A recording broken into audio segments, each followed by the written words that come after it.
Hello students, welcome to the channel. तो बेटा, जैसा कि आप सभी को पता है कि हमने आपके लिए एक शेड्यूल प्रिपेयर किया है जिसके अकॉर्डिंग हम अपने फाइनल एग्जाम से पहले प्रिपरेशन कंप्लीट करने वाले हैं अकाउंटेंसी, इकोनॉमिक्स और बिजनेस की। और उस शेड्यूल के अकॉर्डिंग हम आज स्टार्ट कर रहे हैं अकाउंटेंसी का एक chapter, basis of accounting.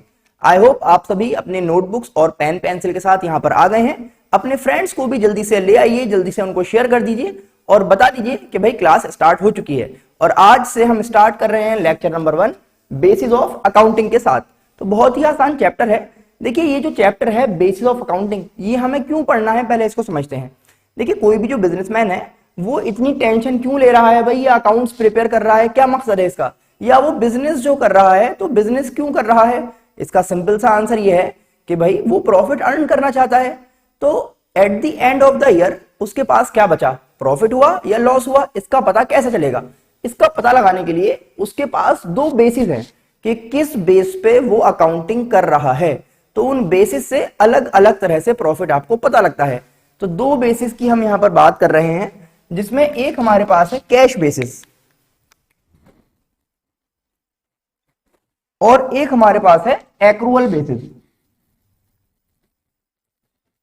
Cash basis and accrual basis. Cash basis क्या कहता है, ये बहुत सिंपल है। इसने सिर्फ ये कहा कि भाई ये देखो पूरे साल में कितना पैसा आया,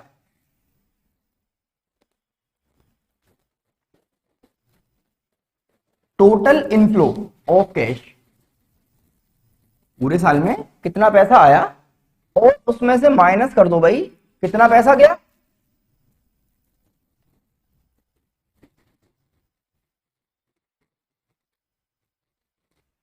तो बस बहुत आसानी से इसमें आप अपने प्रॉफिट और लॉस का पता लगा सकते हैं कि माइनस करने के बाद जो फिगर बची वो या तो आपके लिए प्रॉफिट होगा या फिर अगर नेगेटिव आ गया तो लॉस हो जाएगा। तो बहुत ही सिंपल, बहुत ही आसान सा। क्या कहा कि भाई टोटल कितना पैसा आया उसमें से माइनस कर दो टोटल कितना पैसा गया। ये भी कह सकते हैं कि total amount received during the year minus total amount spend या total amount paid during the year. ठीक है ना। इसमें होता क्या है कि आपको ये नहीं सोचना कि वो जो पैसा था जो हमारे पास इस साल आया है वो इसी साल का था, या पिछले साल का कोई रुका हुआ पैसा था जो इस बार आया है, या एडवांस आ गया है फ्यूचर वाले किसी ईयर का। बस टोटल जो कुछ आया सब उठा के यहां पे ऐड कर दो और टोटल जो भी गया वो सब माइनस कर दो। जबकि एक्रूअल बेसिस क्या कहता है, भाई इसने ये कहा कि आपको चाहिए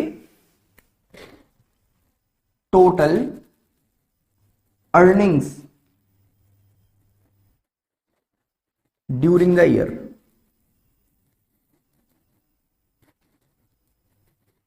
अर्निंग का मतलब यह है कि आपने टोटल कितना कमाया।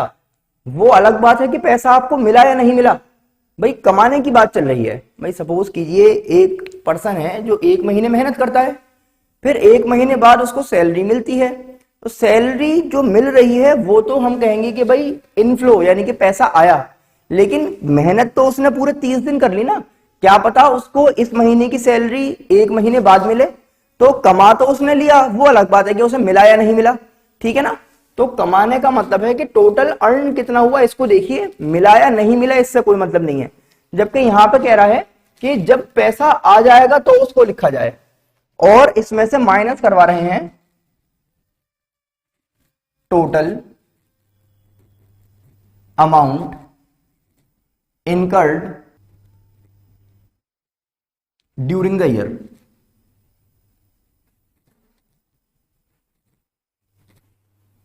तो ये कह रहे हैं टोटल जितना भी इस साल का खर्चा है करंट ईयर का, ये नहीं कह रहे पिछली बार का क्या खर्चा था या आने वाले साल का क्या खर्चा है।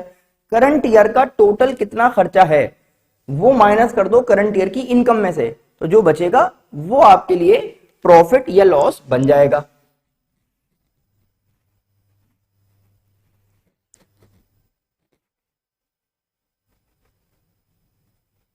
अब क्या डिफरेंस है इन सब में, इसको समझने से पहले कुछ टर्म्स हैं जिनका मीनिंग हमें देखना पड़ेगा। तो टर्म्स क्या है भाई, पहला टर्म हमारे पास आ रहा है आउटस्टैंडिंग।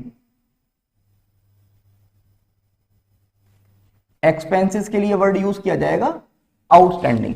आउटस्टैंडिंग का वो वाला मतलब नहीं है, स्कूल में कभी आपने देखा होगा आउटस्टैंडिंग परफॉर्मेंस या ये कह दिया हो कि भाई कोई क्लास के बाहर खड़ा हुआ है तो आउटस्टैंडिंग, ऐसा हिसाब नहीं है।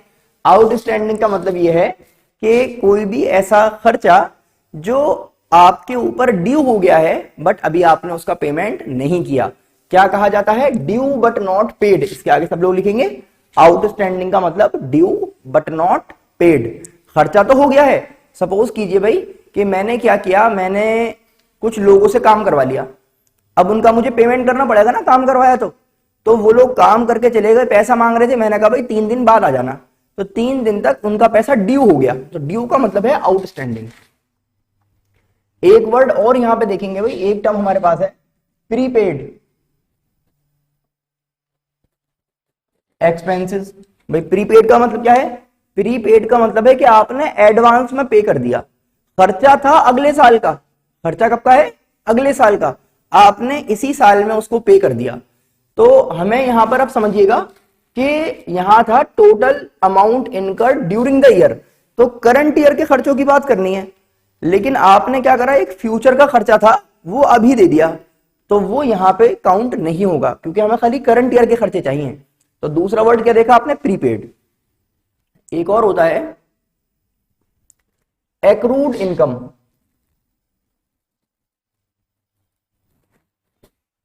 एक्रूड इनकम का मतलब क्या है?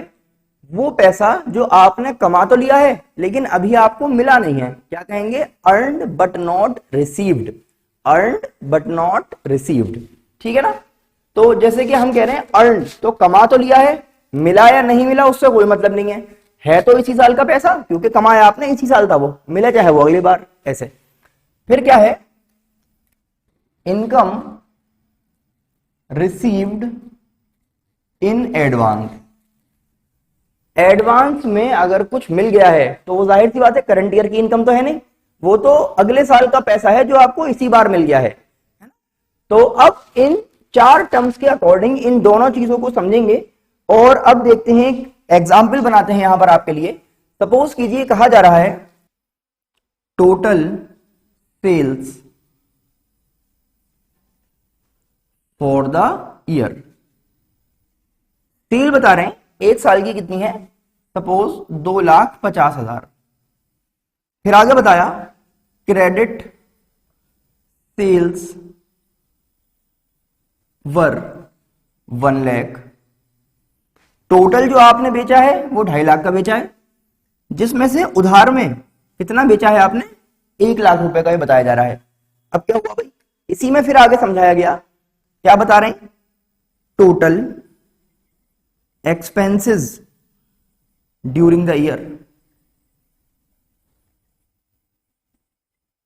भाई एक साल में टोटल खर्चा कितना हुआ ये बता रहे हैं, तो खर्चा हुआ है 1 लाख का, और फिर कहा गया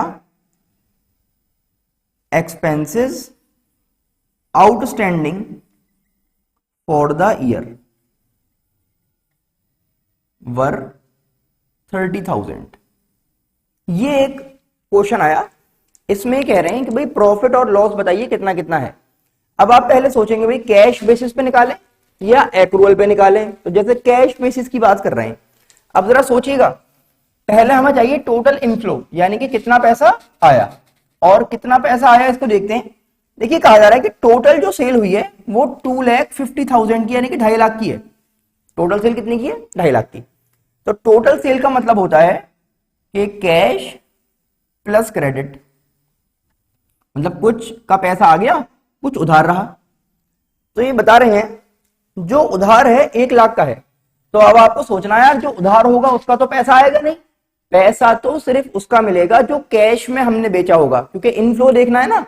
तो टोटल सेल 2.5 लाख की है, जिसमें से 1 लाख का उधार में है, तो पैसा आया कितना होगा? 1.5 लाख। कितना आया होगा बेटा? 1.5 लाख। फिर क्या हुआ? माइनस करना है आउटफ्लो यानी खर्चा। ये कह रहे हैं वैसे तो जो टोटल खर्चा है वो कितने का है? 1 लाख का, लेकिन 1 लाख में से आउटस्टैंडिंग वो पैसा जो ड्यू है, यानी कि वो पैसा अभी मेरे पास तक गया नहीं है, कितने हैं? 30,000। तो 1 लाख का टोटल खर्चा है, जबकि 30,000 रुपए अभी मैंने दिए नहीं है, तो मेरे पास से गए कितने? बहुत बढ़िया, 70,000। तो बच कितना गया मेरे पास? 80,000। तो कैश बेसिस के अकॉर्डिंग प्रॉफिट हो गया 80,000 का। आई होप आपको इतनी बात समझ में आ रही होगी। कैश बेसिस ये देखता है कितना पैसा आया और कितना पैसा गया। एक्रूअल बेसिस क्या कह रहा है भाई, इसकी बात सुनते हैं जरा। तो एक्रूअल बेसिस हमसे ये कह रहा है कि total earnings during the year. देखिए टोटल जो है, जो हमने इस साल बेचा है वो 2.5 लाख का बेचा है। इसको इस बात से मतलब नहीं है कि पैसा आया या नहीं आया, वो तो ये पूछ रहा है भाई करंट ईयर का कितना है ये बता दो। तो करंट ईयर का 2.5 लाख है, हमने बता दिया 2.5 लाख बता दिया आपने। फिर कह रहे हैं बताओ भाई टोटल खर्चा कितना है इस साल का। तो इस साल का टोटल जो खर्चा है वो 1 लाख है। कितना है? 1 लाख। वो अलग बात है कि आपने पे किया है या नहीं किया है तो इसी साल का। तो इस साल का कितना है भाई? 1 लाख का। तो इसमें से 1 लाख आप माइनस कर दीजिए, तो अमाउंट जो बचा वो आपको मिल गया 1.5 लाख, यानी कि 1.5 लाख का प्रॉफिट आ गया। तो दोनों ही बेसिस में ये फर्क है कि इससे प्रॉफिट अलग अलग मिलेगा और जो सही तरीका माना जाता है वो इसको रखा गया है, क्योंकि इसमें हम करंट ईयर का प्रॉफिट ज्यादा सही निकाल पा रहे हैं, क्योंकि भाई करंट ईयर की इनकम में से करंट ईयर के खर्चे ही माइनस किए गए। जो मैचिंग प्रिंसिपल है आपके चैप्टर नंबर 3 में जो आपने पढ़े हैं, प्रिंसिपल्स वाला है ना, तो करंट ईयर की इनकम में से करंट ईयर के खर्चे माइनस हो गए, 1.5 लाख का प्रॉफिट नेट आपके पास बच गया। जबकि यहां पर क्या हो रहा है कि भाई इस साल की पूरी सेल तो कितनी थी? 2.5 लाख की, जबकि इस साल मानी कितनी गई है? सिर्फ 1.5 लाख। और ये पैसा चाहे अगले साल मिलेगा तो अगले साल की इनकम में जाके जुड़ जाएगा, तो ये चीज गलत है। इसी तरह से भाई आपका इस साल का पूरा खर्चा कितना है? 1 लाख का, जबकि आपने सिर्फ 70,000 दिए इस बार, तो इन्होंने इस साल के खाली 70,000 माने, जबकि 30,000 रुपए अगली साल भरने पड़ेंगे तो अगले साल के खर्चे में जुड़ जाएगा, उससे अगले साल का प्रॉफिट कम हो जाएगा। तो करना क्या होता है, करंट ईयर की इनकम में से करंट ईयर के खर्चे अगर आप माइनस करें तो एक्रूअल, और कितना पैसा आया माइनस कितना पैसा गया तो वो कहलाएगा कैश बेसिस। आई होप इतनी बात आपको समझ में आ रही है। आइए एक एग्जांपल और लेते हैं और टॉपिक को कंप्लीट कर देते हैं। आइए एक क्वेश्चन और देख लेते हैं। देखिए कहा गया Mustafa a consultant during the financial year 2022-23 earn ₹4 lakh. Word पे फोकस करेंगे। करंट ईयर की अर्निंग बता रखी है 4 लाख की, out of which he received 3,50,000। मिला कितना है? 3,50,000, जबकि टोटल कमाया कितना था? 4 लाख। ठीक है ना, क्या दे रखा है? He received, he incurred an expense of 1,70,000। फिर देखेंगे क्या लिखा हुआ है, इनकर्ड एन एक्सपेंस, टोटल खर्चा कितना है इस साल का? 170, out of which 40,000 are outstanding, 40,000 रुपए अभी नहीं दिए हैं आपने। He also received fees relating to previous year, पिछले साल के कितने मिले हैं? 45, ये करंट ईयर का तो नहीं है। And also paid ₹20,000 as an expense, खर्चा है पिछले साल का। ध्यान रखेंगे सब लोग एक बार दोबारा से कि एक्रूअल बेसिस क्या कहता है कि सिर्फ करंट ईयर की इनकम एंड करंट ईयर के ही एक्सपेंसेस को आपको काउंट करना है, जबकि ये क्या कहता है भाई, टोटल कितना पैसा आया, रिसीव्ड है ना, और कितना पैसा गया उसको लिखिए। तो पहले हम एक्रूअल पे चलते हैं। टोटल अमाउंट जो अर्न हुआ है करंट ईयर में देखेंगे 4 लाख, और टोटल खर्चा करंट ईयर की बात कर रहे हैं तो कितना है? 1,70,000। देखिए इससे हमें कोई मतलब नहीं है कि आपने कितना पे कर दिया या कितना पे नहीं किया, क्योंकि यहां तो टोटल खर्चा कितना है इसकी बात चलती है। तो बस आपको प्रॉफिट मिल गया क्योंकि इनकम ज्यादा है, कितना मिल गया? 2,30,000। ये आसान से एक आंसर आ गया आपका। अब चलते हैं कैश बेसिस की तरफ। कैश बेसिस में पहले हम देखते हैं कि हमारा टोटल इनफ्लो कितना है, यानी करंट ईयर में टोटल आया कितना पैसा है। तो देखिए वैसे तो 4 लाख रुपए कमाए थे मैंने, लेकिन मिले सिर्फ कितने हैं? 350 प्लस। फिर देखेंगे कि पिछले साल का भी कुछ मिला है, पिछले साल के मिले हैं 45।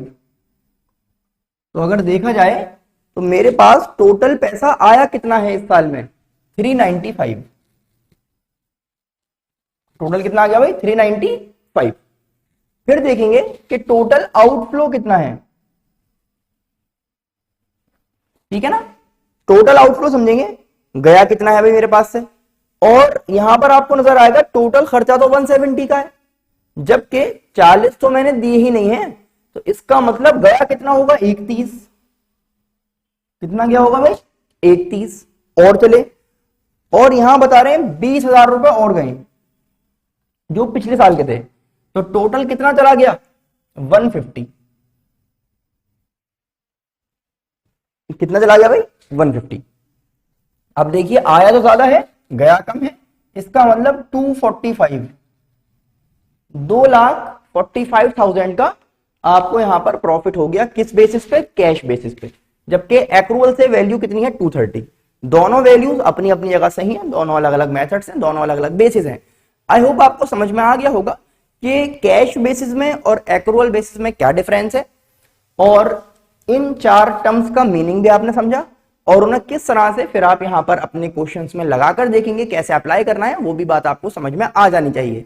अब आपको करना क्या है बेटा, इसको देखिए, समझिए, अपनी बुक के क्वेश्चंस प्रैक्टिस कीजिए, जो डाउट्स हैं वो हमें सेंड कर सकते हैं आप लोग। ये नंबर है मेरा व्हाट्सएप का,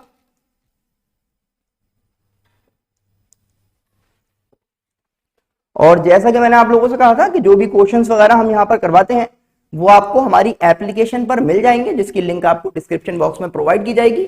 और मेहनत कीजिए, अगर आप चाहते हैं ऑफलाइन हमसे कनेक्ट होना तो शुएब सर क्लासेस अलीगढ़ की नंबर 1 कॉमर्स की कोचिंग आपके लिए यहाँ पर अवेलेबल है। हम लोग आप आ सकते हैं, हमें ज्वाइन कर सकते हैं ऑफलाइन मोड में भी, और अपने फ्रेंड्स को शेयर कर दीजिए। मेहनत करते रहिए, keep learning, keep sharing. Thanks for watching.